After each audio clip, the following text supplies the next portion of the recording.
senior day. What's the mindset to bounce back?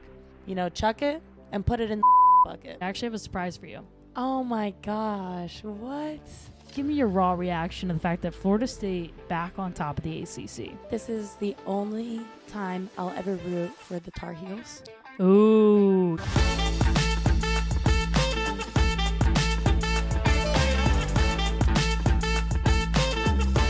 Welcome back to Softball Speakeasy, episode 12, presented by the Softball Sanctuary. Use code Speakeasy for 10% off all of their training programs and products at thesoftballsanctuary.com. Again, code Speakeasy for 10% off at thesoftballsanctuary.com.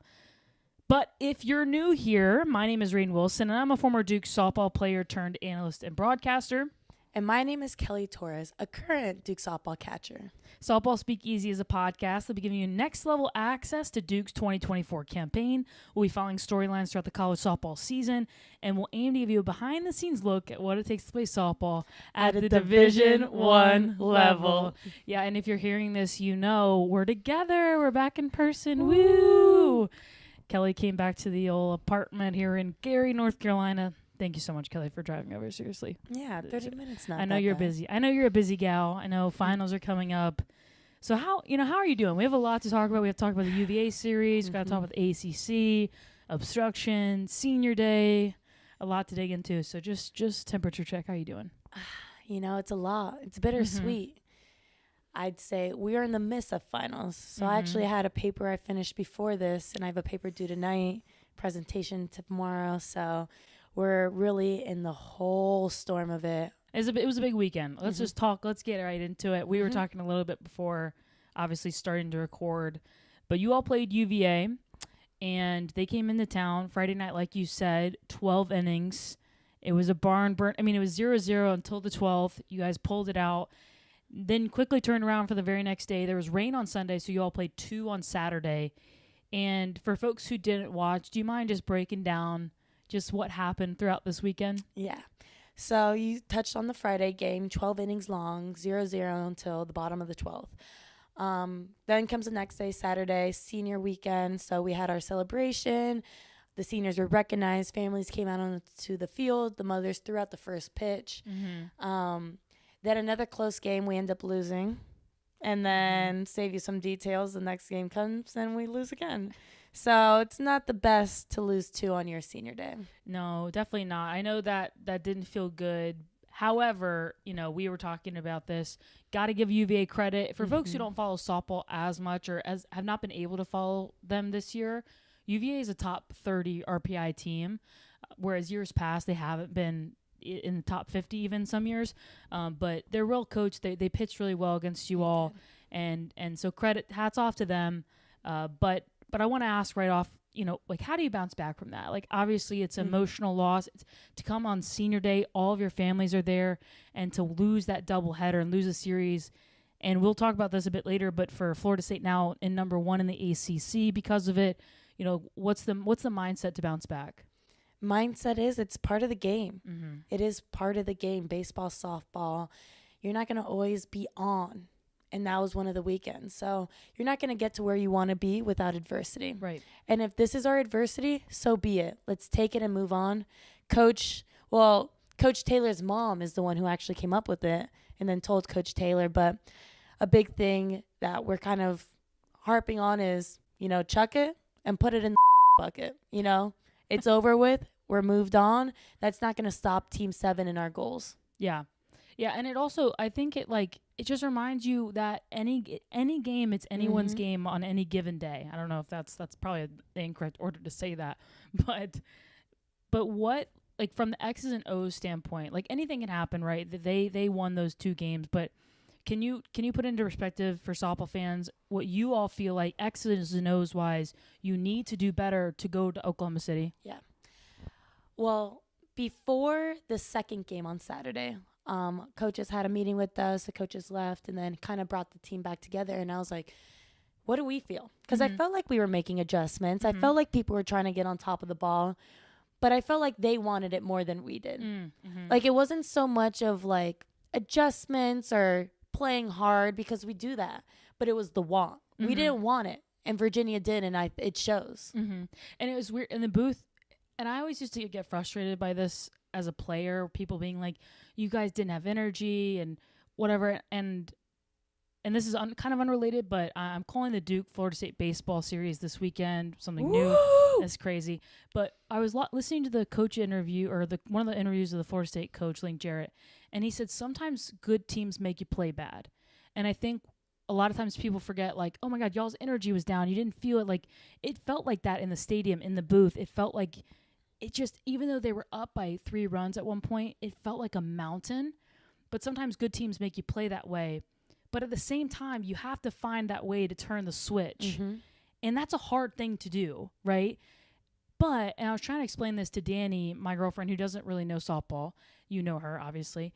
And I was trying to explain, like, if a team like Oklahoma the past few years didn't exist, where they just brought it every single day with that X on their back, I wouldn't think it'd be possible to not have an off day. But they somehow do it. And I'm curious what you think the difference maker is. Like, how do you want it? How, like, when teams are playing you and your energy is down, how do you flip that switch? And like, there might not be an answer, right? But what's your opinion on that? So I think it takes one. I really think it takes one person to go up there and fake it. Because if it's not coming, fake it. Because then that's infectious. Hitting is infectious. Energy is. So I do it. Claire gets up to bat. She does it. Then Amina. And it just, it's one of those patch the torch type of things. And when we don't really have someone to pass, or that person who does it then passes it, but that person doesn't pass it on, right, then that's when we're falling just a bit. So I think when we're playing at Clemson, we didn't skip a beat. Every single person wanted to be that person up to bat, wanted to make the change for the game. And I mean, it could have been the environment. It could have been the fact that we weren't in finals week. It could have been the fact that we weren't in senior weekend. I mean, you can say so many things, but at the end of the day, it is what it is. Right. Take it and learn from it. That's all we can do at this moment. Right. And it's always a struggle because as a player, like, there's no days that you show up and you're like, I don't really want to do well today. Like, everyone wants to do well. Everyone wants to win. Everyone wants to sweep. But how do you take that next step and actually put it in action? Because you know this, like, softball is a game that even the best players go through slumps. The best players have bad days, whatever you might call it. But what you just said reminded me of a TEDx or a TED Talk I just saw about body language, about faking it, about how what your body language sends to your teammates, sends to the world. And you have, like, some of the best body language I've ever seen. And so, I'm excited for you all because this is just part of the story now. Like, my freshman year, my coaches always say, hey, it's written. It's already written. You can't go back and change the words. What are we going to write next? So it's exciting, the opportunity you all have this week against Gardner-Webb tomorrow, Longwood, and then going to NC State. But I want to jump back a little bit because you said it was senior day. Lily Walker, Sarah Goddard, Francesca Freelick, Giselle Tapia, Jayla Wright, Claire Davidson, and of course, Kelly Torres. You all were the freshmen back when I was a senior, and to see you grow as women has just been incredible. Like, when all the moms were out there, when the jerseys were out there, you could feel you've left your mark on this program. So I want to just quickly get your thoughts on the emotions of senior day and what it's like to leave this place, leave Duke with that group of women. Well, we came in at such a special time. We played with people from Team 1, the OGs, and now we're leaving with people who are going to be on Team 10. Wow. And it's crazy how we touched a decade of Duke softball. And to see and hear the stories from Team 4 of, like, you guys were hoping for 40 wins at one point. And, like, that's already given now in our program. And to see that growth, to be a part of that growth, it's awesome. I mean, I am so grateful and blessed every single day that I get to wear Duke across my chest. It's a lifetime opportunity that many people do not get. Very grateful for it. And I mean, it's brought me like you said, the class, Lily, Sarah, Claire, Jayla, G. I mean, Frankie, we have all grown together, and now we're all moving out into the world and figuring out ourselves. And I just wish everyone the best. And I know they will because they went through this program. And Duke Absolutely. softball just generates amazing females. And it's not time yet, but we were really excited to welcome you into the alumni group because it's an amazing group. We're all planning going to the ACC tournament here in a couple weeks. And it's crazy. You spend every single moment with each other now. And you can't imagine a world where you see people once a year if you're lucky. And so I just soak it in. Yeah. Soak it in as much as you can. And to those seniors, other seniors on the team, congratulations. I love you so much. You all deserve the very best. But Kelly, I actually have a surprise for you. Oh, so go ahead and take those headphones off. I've got to give you something here. Oh, gosh. So, Kelly, it has been amazing to see you grow, and I know a few other people wanted to share. Oh, my gosh. What? They wanted to share, and so we'll put the video up right now, but... Kelly. Hi, Kelly. Hi, Kelly. Kelly. Kelly. Querida Kelita. Kelly. Kelly Torres. Hi, Kelly. Kelly. Kelly. Kelly. Hey, Kelly. Kelly. Kelly. Hi, Kelly. Kelly. Hey, Kel. Querida Kelita. Happy senior night, Kelly. Happy senior day. Happy senior year. Happy senior day. Happy senior night. Congratulations on your graduation. Congratulations on what an awesome year you're having. Congratulate my long-term friend Kelly Torres on this big day. Congratulations on senior day. I just hope you have the best senior day ever. Congratulations. Congratulations on your graduation. Just the first step on an amazing journey you have ahead. I am so proud of you and the woman that you became. I couldn't be any prouder of you. We're so proud of you. I seriously cannot express how proud of you I am. We wanted to let you know how very proud we are of you. I'm so proud of you. I can't even begin to tell you how proud I am of your journey. Estoy muy orgullosa de ti. Recibe mi felicitación por tus éxitos en lo académico, en lo deportivo y en lo personal. Love you, girl. Enjoy. Have I told you how much I love you today? I love you, Kelly, and I cannot wait to see the amazing things you continue to accomplish in your life. Love you. Love you, Kel. Love you, girl. Mucho, mucho. Love you. Love you and good luck. Love you so much. Love you so Such much. a great achievement. Hopefully we'll see you in the national championship game this year. Go Blue Devils. Go Blue Devils. I hope you guys can win the championship this year, and we love you. Good luck the rest of the season. Let's go Blue Devils. Go Duke. Keep on. See you in OKC. We love you. We wish you all the best. John and Kelly, you did an amazing job with her. She is... Kelly, congratulations on an incredible career. You are an amazing woman. I'm so proud to call you a friend. You deserve the absolute best in this world, and I'm certain that the best is yet to come. Congratulations on the journey. I love you, and I can't wait to see what's next. Happy senior day. That was so awesome. Well, thank Kyle. Thank you to everyone who sent Kyle videos. If you're watching right now, you can address them. Guys, thank you so much. Like, I just love you guys all so much. From my cousins, aunts, uncles, grandparents, friends. Like, I couldn't have been here without you. Without any of them, I could not have made it. You know, whether it was physically driving me and being there, taking me when my parents couldn't, or being my outlet when it was too much, or being my friends, just being there to hear me and, you know, support me on this journey. I couldn't do it without them.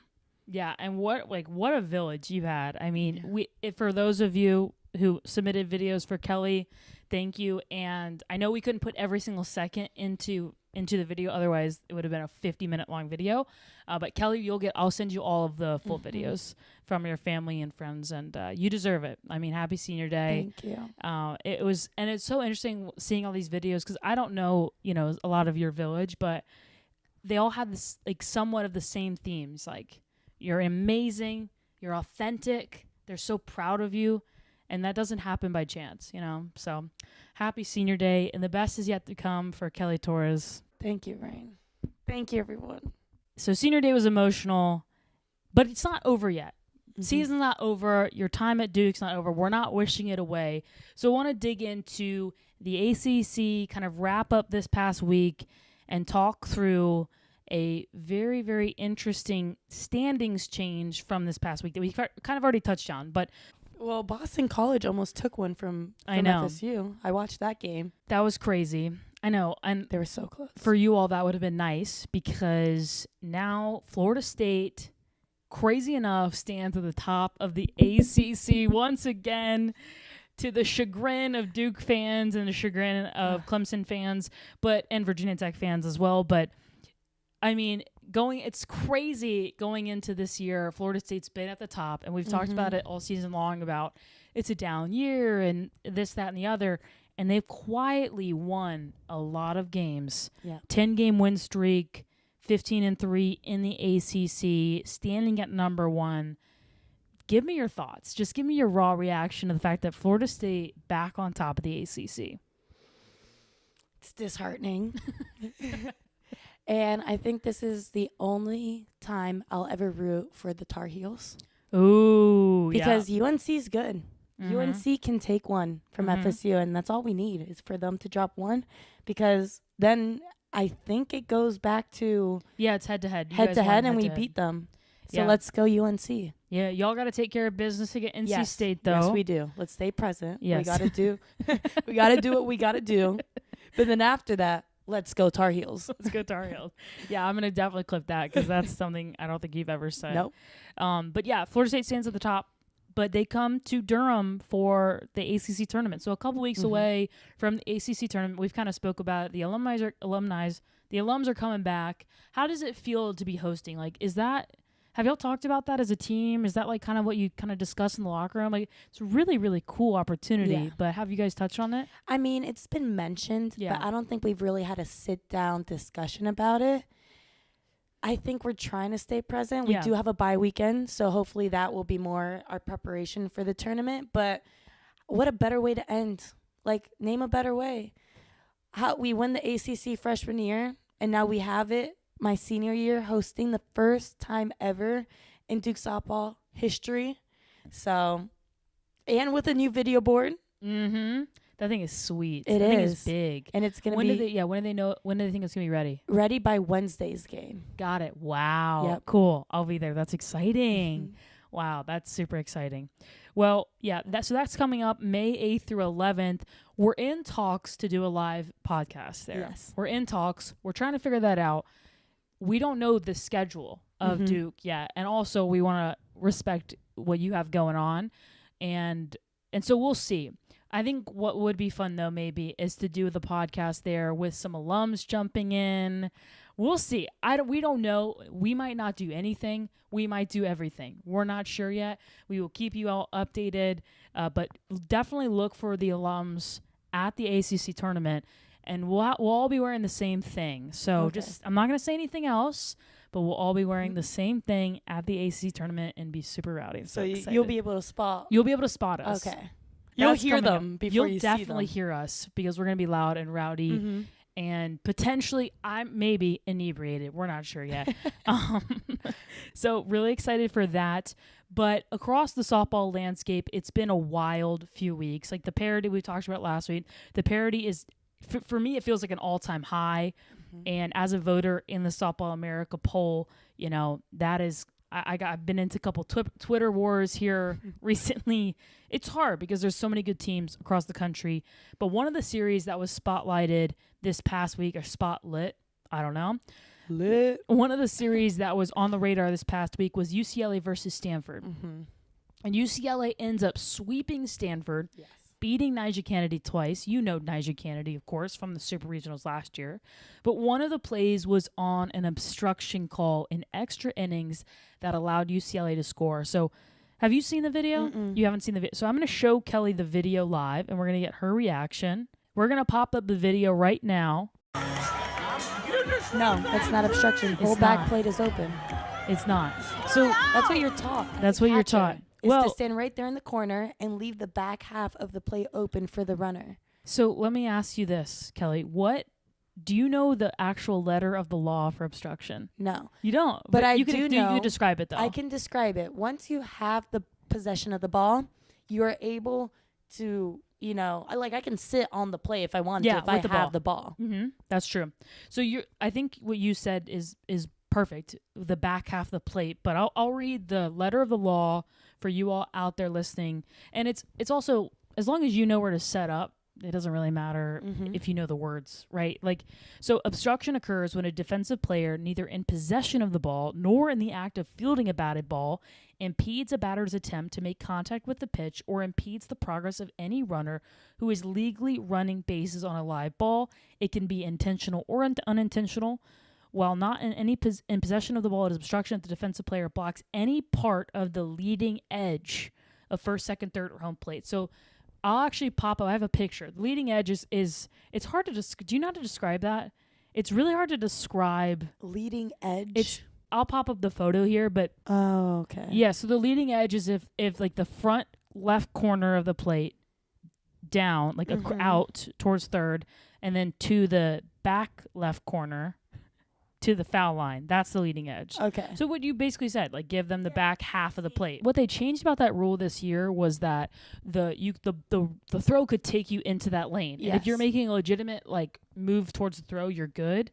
But which happened with the Texas game. Yes. I mean, there's so much there, right? Because obviously this was overturned. I don't know what the weird part about that play is that the umpires called it correctly in real time. And then they go to video and they switched it. Gosh, why? I wonder what they were talking about. I know. And like, as a catcher too, it's, and that poor catcher for Kaneshiro, I think it was. She's a good catcher. She's a great catcher. She's a really good catcher. And it sucks because that's like, you circle her name, even though softball fans across the country are like, that's on the umpires. Like I think there's formal review going on of that play, but you all almost were the benefactors of that call. So late in game 2 against UVA, bases were loaded. 1 out, Amina is up. You all are down by 1 run.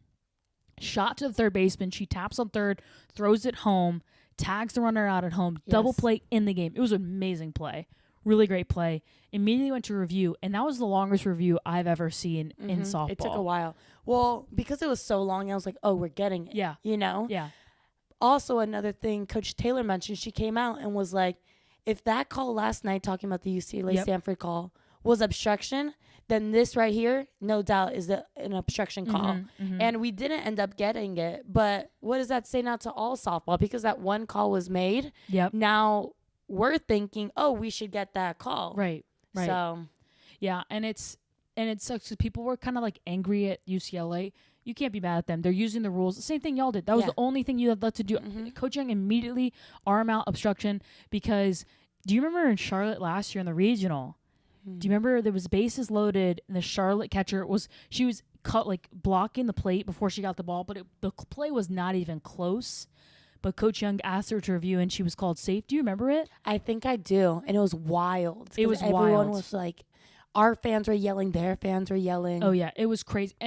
And I think as athletes and fans and all of us, all we want is for the correct call to be made.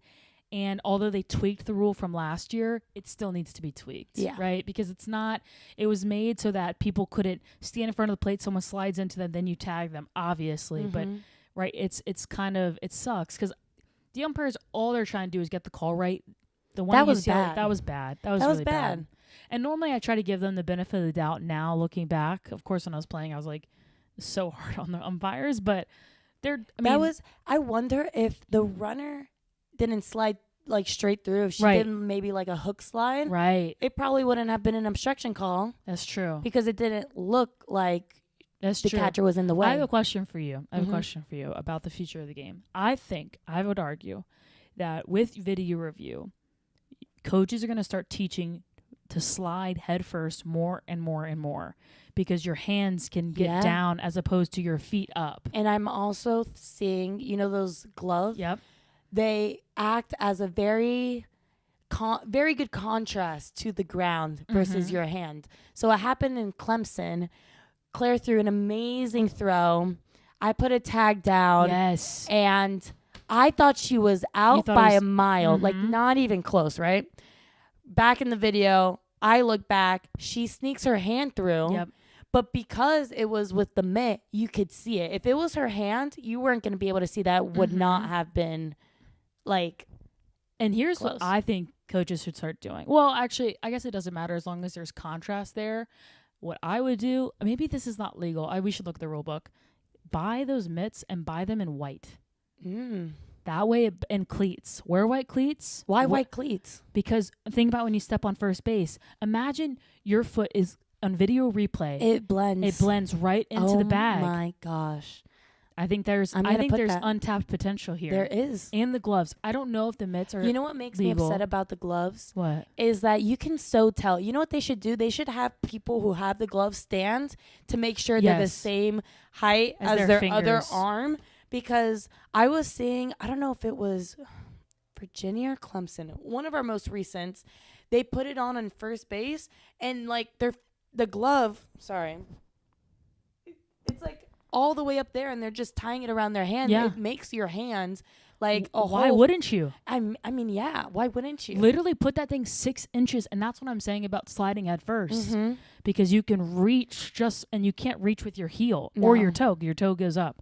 I don't know. I think there's gonna be a rule change in the next few years. I think regarding those mitts. Yeah.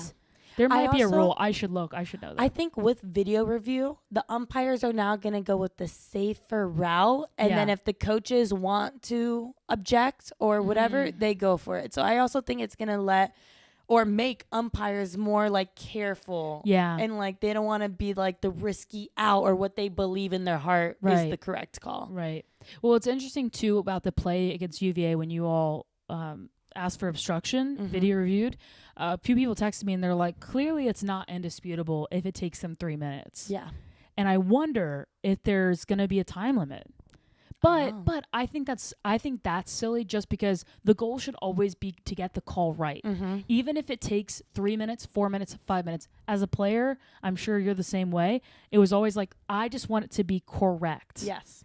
And sometimes, like, especially I was watching Duke Virginia Tech baseball, there's a couple plays that the call on the field was what they ultimately went with, not because that was the correct call, but that was what they called. There was nothing indisputable, so you couldn't tell. Another thing too about the Duke UVA game, your series this past weekend, there's only 2 camera angles. Yeah. I was wondering I'm sure Coach knew that, but did you all know that? I knew, because I could see in center field there was no guy out there. Right. But that wasn't something we ever said out loud. That was just something I kind of picked up on. And are you all coached? I wonder this a lot because, across sports, back when I played, there was very little. There was no video review ever. And so I would, a call would be made and you're like, safe, coach, I was safe. Yeah. Right. But in today's day and age, you need to be right. And there's some plays there was one, do you know what I'm talking about when you called safe at first? Yeah. You're running through first. Oh my God, Kelly. I was literally geeking out in the car watching this. Kelly runs through first base and it's like ball and glove, foot on bag. And then like maybe a millisecond, like 2 frames later, you touch the bag. Yeah. In real time, it looked close, but you looked out, and you were like, safe! Yo, coach! They review that! And did they review it? They did. Oh, Let me say trust. something. That's That's awful. I literally, when they're like out, Coach Liv was right by me, and I was like, no! Because that's bad. When you're like, coach, review it, and you're out, that's really bad. It's hard on the soul. But it's difficult, like you said, because that's emotion. Like, I wanted to be safe so much that I low-key kind of like made myself believe that I was safe. And so well, because like you should. And then there was another play where G like went to get a ball, and held the bag and said, no, I don't think I did. So it's interesting. Like, I wonder, so that should change. We had a talk. I had a throwdown before that game. It was a midweek.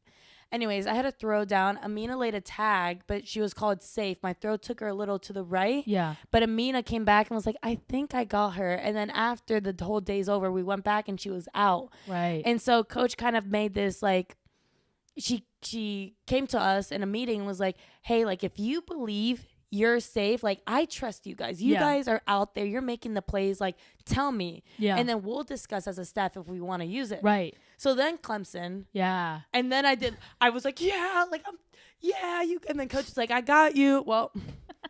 And it wasn't particularly close, unfortunately, on video. It felt close. It took them literally 15 seconds to go in and look at it. But to your point, like, and I think we're in a transition period where kids growing up, it's going to be a point of emphasis that you need to be certain. You need to be certain. And on the other side of it, like, I know the emotions, and also as you're running through first base as a young player, always motion. If it's close, always motion safe, because sometimes you're influencing the umpire. Yeah. Like, there was a study done in college basketball about refereeing at home, and it's not because the referees are biased. It's because the crowd saying X or whatever influences you, right? And so, do that. But then all at the same time, don't do that unless you're certain, because then you lose a challenge. Yeah, you live and you learn.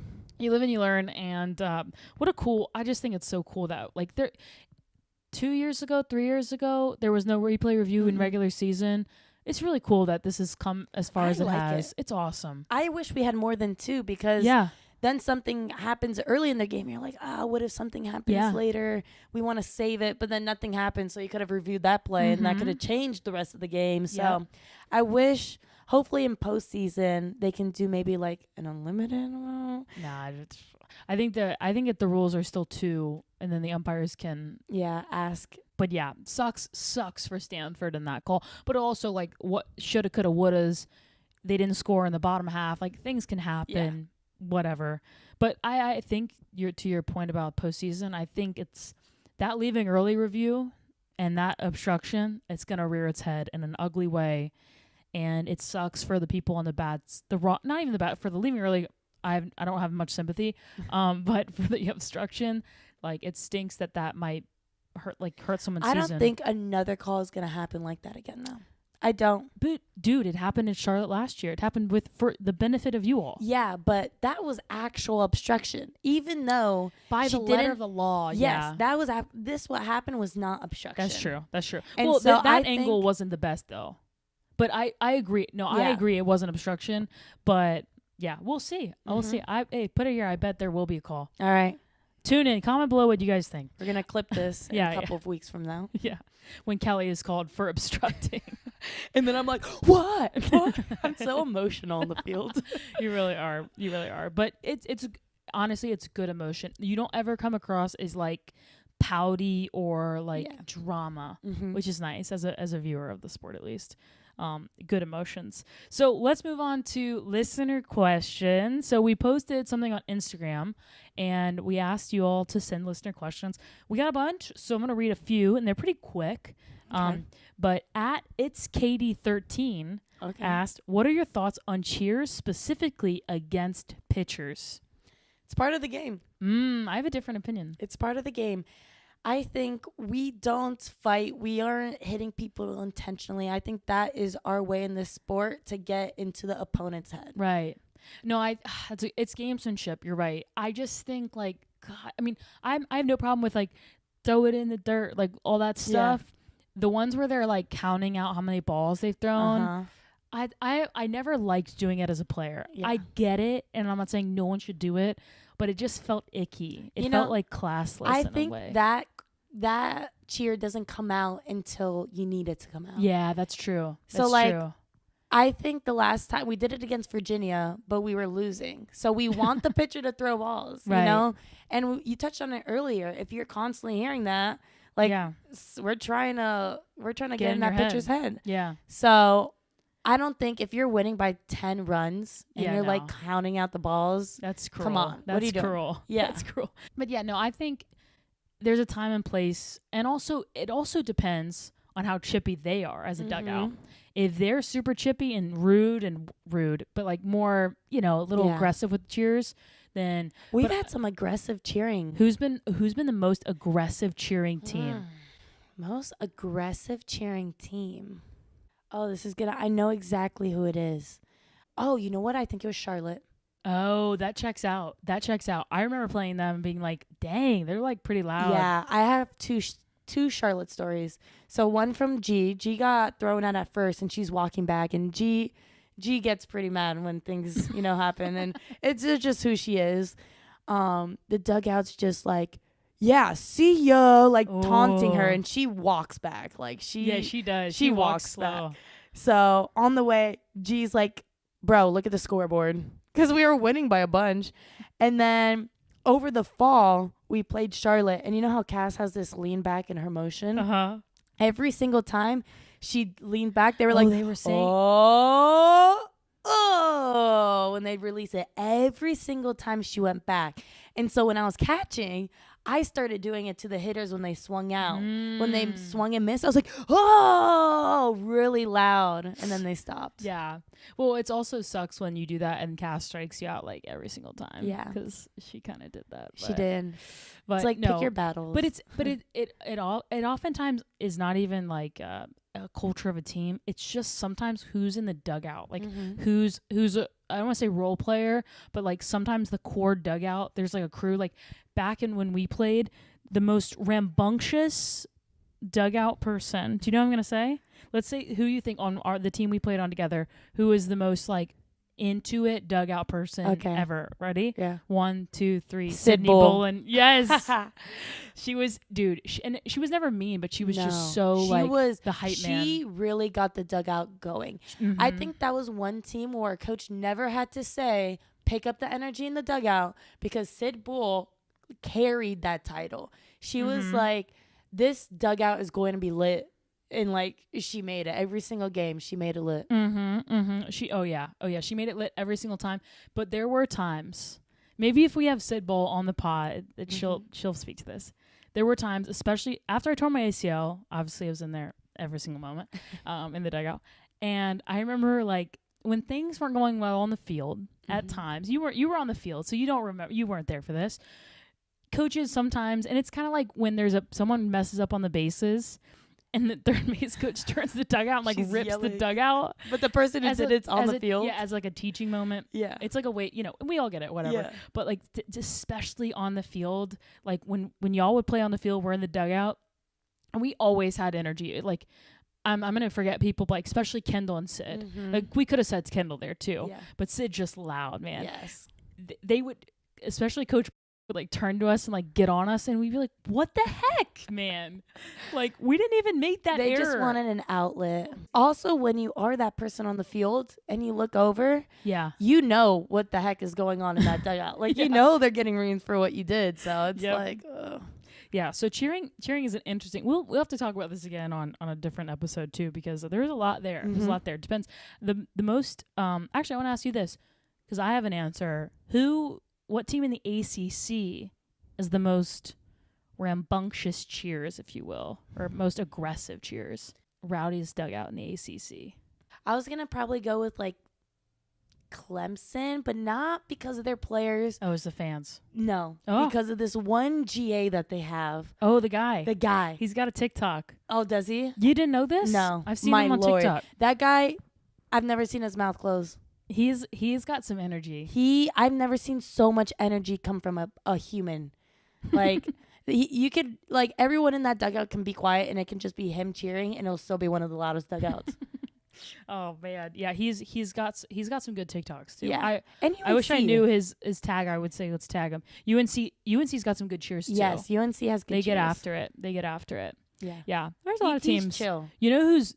Yeah, they're like I love so VT. chill. They're I like, love them. You know who's the most chill? Maybe I shouldn't say that. Sorry. You know who the most chill though is? Who? Florida State. Yeah. They sit down. They're sitting the whole time. And they like I remember when I told this story and like the first episode, but just rolling in, and it was the year they won the national championship, rolling in, calm, cool, and collected. Not a single cheer came out of the dugout, and just smacked the hell out of us.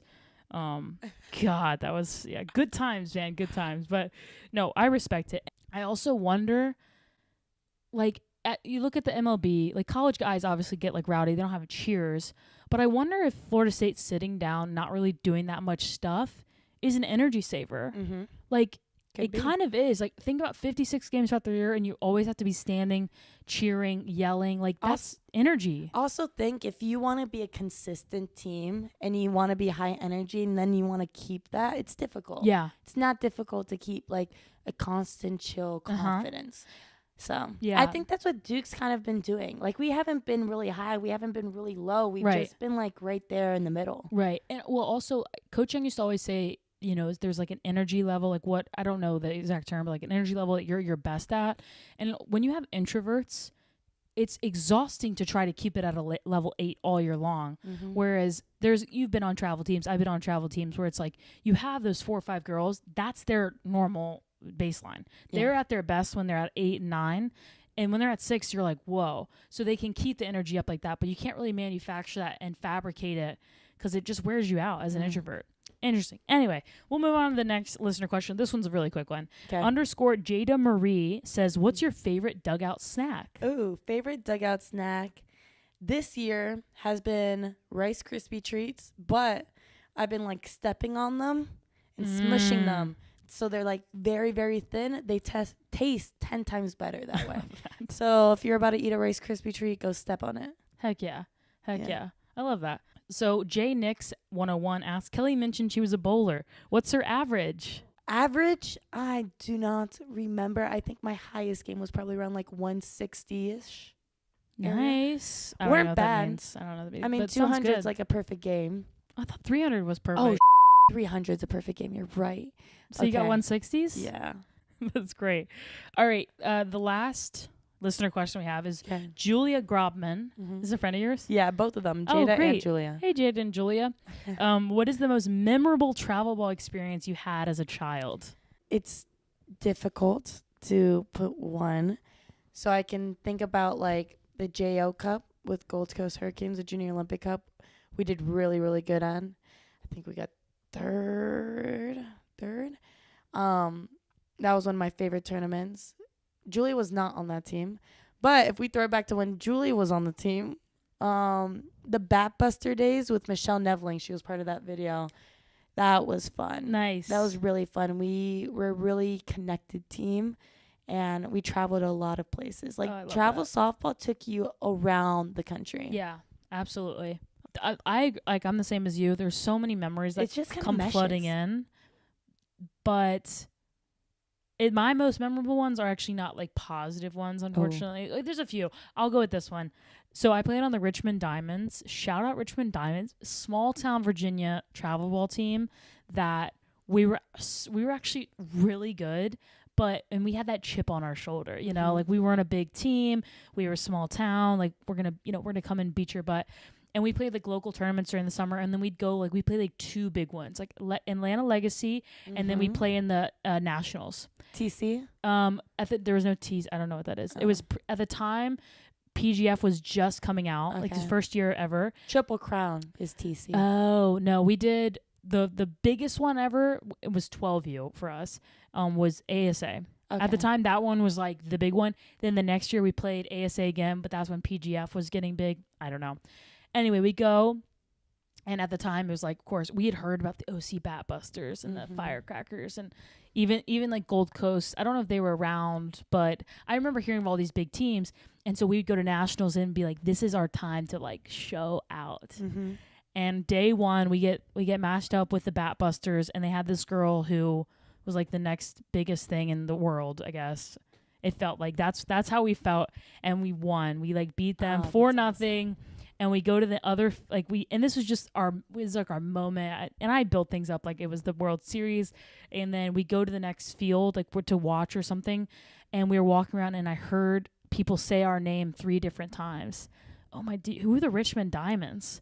And long story short, we did not end up like winning the tournament or anything, but that was like really cool. It was a cool memory to beat them and be like small town girls. Our travel ball is so much fun. We'll get into that more in another episode. But everyone, thank you so much for tuning in to today's episode of Softball Speakeasy. As you all can see, I tried, and Kelly, thank God she showed up when she did and really enhanced this. But you can follow us at SB Speakeasy on all platforms. Submit your listener questions to softballspeakeasy@gmail.com. And we're always, as always, we're very grateful to be a part of the Softball America Podcast Network. So go follow them and subscribe to their YouTube channel. You might be even listening on the Softball America Podcast Network right now. But other than that, thank you so much for watching, listening, viewing, and subscribing. Good luck to Kelly. She's playing Longwood tonight. It's Wednesday. And then good luck this weekend against NC State. I'll be on the call for Duke versus Florida State baseball. Crazy on Friday and Sunday. So tune in if you're a baseball fan. Good luck to you. Thank you. Good luck to you. But we will see you next week on the show. Yep. Peace.